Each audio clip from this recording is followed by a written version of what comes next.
Hola amigos, hace unos días surgió un tema interesante. Era sobre si la hispanidad menospreciaba las identidades locales, es decir, las identidades de los nuevos países que se formaron. ¿Es cierto eso? A continuación doy mi opinión. Como es bien sabido, luego de las llamadas independencias se formaron nuevos estados. E incluso estos se subdividieron en otros más pequeños. Adquiriendo todos estos, con el tiempo, una identidad nacional. Basada en relatos nacionalistas que a su vez varios de ellos se basaban en interpretaciones tergiversadas, sesgadas de la realidad.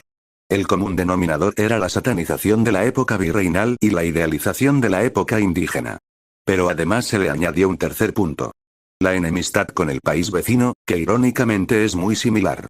Se tuvieron que armar relatos de enemistad contra el vecino y hermano parecido, tratando de enaltecer las diferencias, dejando de lado las más numerosas y grandes similitudes. Hoy, ante el surgimiento de la hispanidad, también surgen voces que argumentan que la hispanidad atenta contra las identidades de las nuevas naciones. Que la identidad hispana quiere homogenizar demasiado el asunto, como menospreciando las nuevas identidades. Pero, ¿es esto cierto? Veamos. Veamos primero en qué se basa la hispanidad. La hispanidad se basa en algunos pilares. 1. Idioma. Un idioma es clave para formar una cosmovisión, una forma de ver y sentir el mundo. Es un elemento que une pueblos, que traspasa fronteras. Un pueblo está unido a su lengua. 2. Religión. En este caso la mayoritaria es la cristiana católica. Oramos al mismo Dios, celebramos Semana Santa y Navidad. Cantamos las mismas alabanzas y villancicos. Y también nos da una visión de la vida presente y escatológica. Sin duda un elemento que une. Siendo tal vez las figuras locales más conocidas la Virgen de Guadalupe, el Señor de los Milagros y Santa Rosa de Lima. 3. Etnia. En este caso un mestizaje mayoritario entre indígenas y españoles. No todos los grupos comparten esto, ni el mismo porcentaje. Pero nuestra cultura en general es mestiza. Incluso, por ejemplo, los grupos andinos menos mestizados tienen una cultura sincrética entre lo español e indígena. 4. Cultura. Aquí entran cosas más variadas como danzas, trajes típicos, gastronomía, música, etc. Compartiendo similitudes e incluso gustos en común. Como si en el plano cultural fuéramos un solo gran pueblo. Estos son 4 pilares de la hispanidad, puede haber más. Todo ello no es una abstracción, es una realidad que se puede palpar y vivir día a día. Bases sólidas y pujantes de una gran identidad, de un gran pueblo. Ahora vamos a las bases de los nacionalismos actuales. ¿Cuáles son? La lengua no puede ser, ya que es compartida por los demás países. Pero, ¿y las lenguas indígenas? Puede ser. Pero estas se hablan incluso en ciertas zonas de los países, pero no en todo. También hay idiomas indígenas que se hablan en más de un país. El único idioma universal en Hispanoamérica es justo el español. En cuanto a religión ocurre lo mismo que con el idioma. Y aún peor, ya que las religiones indígenas dejaron de ser, no así los idiomas. Pero igual en algunos lugares existe una interesante mezcla entre cristianismo y tales religiones.